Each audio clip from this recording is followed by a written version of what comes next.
this is where my heaters come in right here. Show you around the back side. Come out of the heating tube in right here. So we're gonna run an amperage test so you can see kind of what's going on. Heater kicked in, heater's supposed to be running.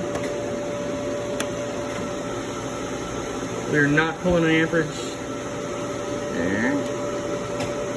Pulling 2.5 here. 2.5 here. So that shows me right there, one of my heaters is not working. At this point, you could troubleshoot the heating element itself or the relay. We'll go back to the relay. Here's a quick, easy way to check out pretty much any heating element. This is a 480 volt, so you got your 3 lines coming in here, 1, 2, and 3. And then they got jumpers on the back side to tie it all together. Instead of taking off all your jumpers and your wires, make sure all your wires are isolated from each other and they're not grounded out anywhere.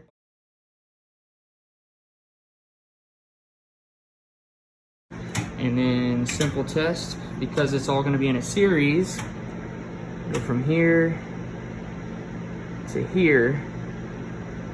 And you're gonna see the resistance on the meter go up to 170.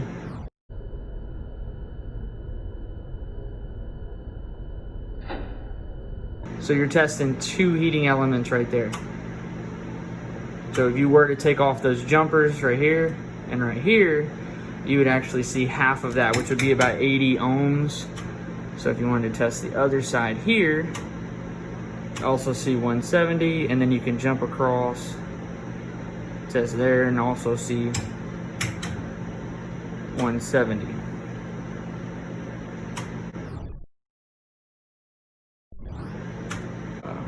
This is where my heater wires come in right here.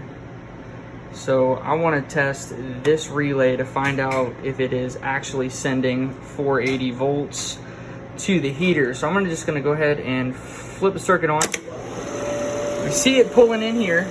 I'm going to test the input side first. 480.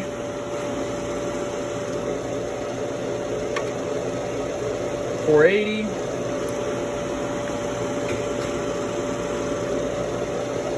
480. So then we're going to test the output. L1, L2. We have 480. L1, L3. We have 240. We have a bad relay. So we just found out this relay right here is bad. There's a couple things you need to look for when you're going to buy a new relay.